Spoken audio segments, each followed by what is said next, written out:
बिस्मिल्लाहिर्रहमानिर्रहीम। सज्जनों ते मित्रों, टैक्नोलॉजी की तरक्की पारों जिथे हर शय बदल रही है, उत्थे देशों विचकार लड़ाइयां ते वड्डियां जंगां दे तौर तरीके भी बदलते जा रहे हैं। एटम बंब भी उदों ही वरतिया गया सी जदों जग्गा कल्ला सी। हुण ते घर घर जग्गे जम्मे ने ते निक्के वड्डे एटमी हथियार सबना मुल्कां कोल मौजूद ने। इसलिए मेरा नहीं ख्याल कि हुण कोई देश एटम बंब वरतन की गलती करेगा, तो जे किसी देश ने एटम बंब वरत्या तो उन्होंने भी एटम बंब भी वजने ने, तो इस तरह पूरे जग की सलामती तो इंसानों का वजूद खतरे पै जाएगा। इस खतरे तो बचने लई पहला एटमी टैक्नोलॉजी उत्ते अख रखने लई आलमी एटमी तवानी एजेंसी बनाई गई, तो फिर एटमी हथियारों की तादाद काबू रखने वास्ते बहुत सारे यतन किए गए। इंसानी हकों ने काम करने वालियां आलमी तंजीमां वालों पूरे जग में एटमी हथियारों के खिलाफ वखाले भी होए। एटमी हथियार खासकर दूर तिकर मार करने वाले एटमी मिसाइलों की तैयारी की जिहड़ी दौड़ पिछली सदी में शुरू हुई सी, वो अजे तक जारी है। बहुत सारे देश इस दौड़ में एक दूजे तो अगे निकलने जोर ला रहे हैं, तो जिहड़े देश अजे तक इस टैक्नोलॉजी तो महरूम ने या पिछे रह गए हैं, वो भी पूरी तैयारी नाल इस पासे वध रहे हैं। एटमी मिसाइल टैक्नोलॉजी वाधे की इस दौड़ में बुनियादी इंसानी हकों, गजाई लोड़, पढ़ाई, इलाज तो इंसानी भलाई के कामों में बहुत हर्ज हो रहा है। सारे देश अपनी कमाई तो वसीलों का वड्डा हिस्सा एटमी हथियारों की लोड़ की नज़र कर रहे हैं, जिसकी वजह तो मुढ़ली लोड़ों लई फंड थुड़ जाते हैं। मित्र प्यारे, सीधी सीधी गल है कि जदों कौमी वसीलों का बहुता हिस्सा एटमी हथियारों की दौड़ खर्च हो जाना है, तो फिर तालीम, सेहत तो भलाई के कामों, तरक्की तो साइंस या टैक्नोलॉजी में अगे वधन लई फंड थुड़ने ही ने। इस हवाले नाल एक गल होर बहुत अहम है कि पिछली सदी में होने वाली वड्डियां लड़ाइयां तो बाद जंगी हथियार के हवाले नाल वड्डे काम शुरू हुए हैं। पहला काम समुद्री लड़ाई में आप-दोज़ां राहीं वरते जाने वाले एक हथियार तारपैडो की रेंज वधाउण दा सी। आप-दोज़ पानियां की तह में लुकी रहिंदी है, तो उहदे जरिए दुश्मन के बहरी जहाज़ां नूं तारपैडो के नाल निशाना बना के डोबता जाता है। वेले दे नाल नाल आप-दोज़ की रेंज बहुत वध गई। जिसका पहला तजर्बा किया गया तो 17 देश इस तजर्बे सुनामी नाल मुतासर होए। फिर 2005 में वड्डी रेंज के तारपैडो की जांच पड़ताल लई तजर्बा किया गया, तो कराची के नेड़े बदीन की साली पट्टी तो लैके आज़ाद कश्मीर के चीन नाल लगदे इलाकों तक वड्डा भूचाल आ गया। इस भूचाल नाल बहुत ज़्यादा तबाही हुई, हज़ारां जानां गईयां, लखां लोग बेघर होए। खैबर पख्तूनख्वा में बालाकोट सने कई शहर पूरे के पूरे उजड़ के रह गए। इंसानी तारीख में यह पहला भूचाल सी जिहड़ा कुदरती भूचाल तरह गुलाटी के दायरे में नहीं सी, बल्कि किसी सड़क तरह लंबाई ही सी। इस भूचाल पारों साडे शमाली इलाके में सदियों तो जमे हुए वड्डे वड्डे गलेशियर भी पिघले, तो फरखाबाद में अताबाद झील बन गई। मित्र प्यारे, दोवां आलमी जंगां तो बाद दूजा जिहड़ा वड्डा काम शुरू किया गया, वो गैर रवायती जरासीमी ते कीमियाई हथियारों की तैयारी सी। इन्हां हथियारों की असल तैयारी इस मकसद लिए शुरू की गई कि डाढे देशों ने माड़े देशों ते टैक्नोलॉजी में पिछे रह जाने कौमां के कुदरती वसीले नाल भरे ज़राअत लई जरखेज़ तो जोग्राफियाई लिहाज नाल आम तो उच्चे इलाकों पर कब्जा करना सी, तां उत्थे रवायती जंग लड़न की बजाय जहरीलियां गैसां, जहरीले मच्छरां, मक्खियां ते रंग बिरंगे वायरसां नाल तबाही फेरती जाए।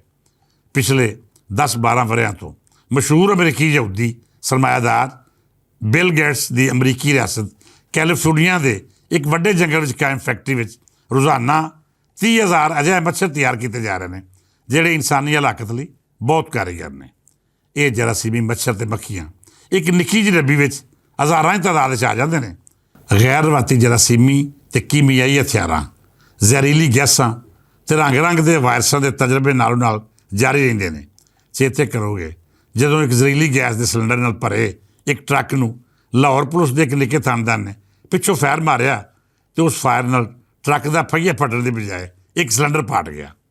उस सिलेंडर जो निकली गैस कई दिहाड़े तक आल दुआले दी बहुत सारिया आबादियां बाजा लाइन, लोकोशेड, मुगलपुरा तो भगवानपुरा तो होर इलाके में इंसानां सने हर जानदार की हलाकत का सबब बनती रही। इस तरह पहला चीन तो आल दुआले के देशों में बर्ड फ्लू के नाम तो तजर्बा होया। दस्सिया गया कि उस वेले के अमरीकी राखी वजीर डकचीनी दी दवाइयां बनाने वाली फैक्ट्री में बर्ड फ्लू के इलाज लिए एक खास वैक्सीन तैयार की गई है। वो दवाई महंगे नरखों से वेचण लई ਬਰਡ ਫਲੂ ਦਾ ਤਜਰਬਾ ਕੀਤਾ ਗਿਆ। ਫਿਰ ਡੇਂਗੀ ਦੇ ਨਾਂ ਤੇ 2011 ਵਿੱਚ ਬਿਲ ਗੇਟਸ ਦੀ ਫੈਕਟਰੀ ਵਿੱਚ ਤਿਆਰ ਕੀਤੇ ਗਏ ਮੱਛਰ ਦਾ ਅਮਲੀ ਤਜਰਬਾ ਕੀਤਾ ਗਿਆ। ਪਾਕਿਸਤਾਨ ਵਿੱਚ ਹੋਣ ਵਾਲੇ ਇਸ ਤਜਰਬੇ ਵਿੱਚ ਹਜ਼ਾਰਾਂ ਇਨਸਾਨੀ ਜਾਨਾਂ ਗਈਆਂ ਅਤੇ 1 ਵਰ੍ਹੇ ਤੋਂ ਵੱਧ ਮੁੱਦਤ ਤਾਈਂ ਡੇਂਗੀ ਸਾਡੇ ਲਈ ਅਜ਼ਾਬ ਬਣਿਆ ਰਿਹਾ।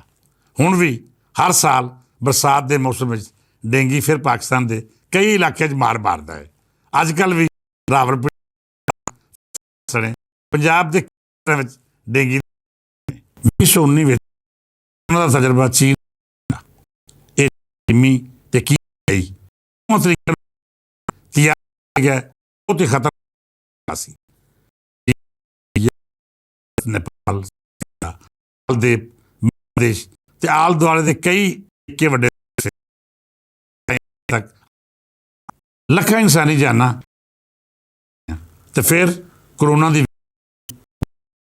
ਵਿੱਚ ਹੱਤਾ ਇਹ ਕਿ ਕਿਸੇ ਗੈਰ ਆਲਮੀ ਇਦਾਰੇ ਤੋਂ ਤਸਦੀਕ ਕਰਾਇਆ ਬਿਨਾਂ ਕਰੋਨਾ ਤੋਂ ਮੁਤਾਸਰ ਹੋਣ ਵਾਲੇ ਦੇਸ਼ਾਂ ਨੂੰ ਨਾ ਸਿਰਫ ਇਹ ਮਹਿੰਗੀ ਵੈਕਸੀਨ ਵੇਚੀ ਗਈ ਬਲਕਿ ਜ਼ਬਰਦਸਤੀ ਲੋਕਾਂ ਨੂੰ ਇਸ ਵੈਕਸੀਨ ਦੇ ਟੀਕੇ ਵੀ ਕਈ ਵਾਰ ਲਾਏ ਗਏ।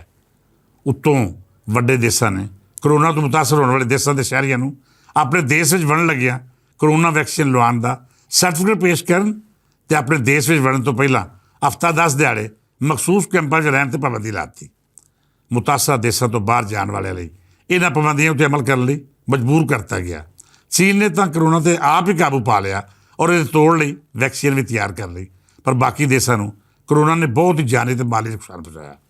ਪਾਕਿਸਤਾਨ ਵਿੱਚ 2.5-3 ਵਰ੍ਹੇ ਕਰੋਨਾ ਪਾਰੋਂ ਸਕੂਲ, ਕਾਲਜ, ਕਾਰਖਾਨੇ ਅਤੇ ਕਾਰੋਬਾਰ ਠੱਪ ਰਿਹਾ। ਅਰਬਾਂ ਖਰਬਾਂ ਡਾਲਰ ਦਾ ਸਾਡੀ ਕੌਮੀ ਮਿਸ਼ਨ ਨੂੰ ਘਾਟਾ ਪਿਆ। ਇਹ ਸਾਰੇ ਹੱਥਕੰਡੇ ਗ੍ਰੇਟਰ ਇਸਰਾਈਲ ਮਨਸੂਬੇ ਦੇ ਨਾਲ ਨਾਲ ਪੂਰੇ ਜੱਗ ਉੱਤੇ ਯਹੂਦੀ ਰਾਜ ਮੁਸੱਲਤ ਕਰਨ ਦੀ ਸੋਚ ਰੱਖਣ ਵਾਲੀ ਵੱਡੀ ਸਾਮਰਾਜੀ ਤਾਕਤ ਵੱਲੋਂ ਵਰਤੇ ਜਾ ਰਹੇ ਨੇ।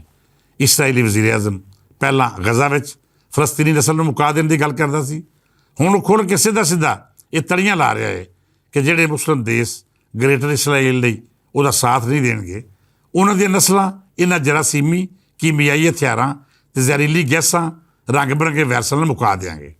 ਪੋਲੀਓ ਵੈਕਸੀਨ 'ਤੇ ਹੁਣ ਸਾਡੀ ਜਵਾਨ ਬਾਲੜੀਆਂ ਨੂੰ ਜ਼ਬਰਦਸਤੀ ਲਾਈ ਜਾ ਰਹੀ ਹੈ।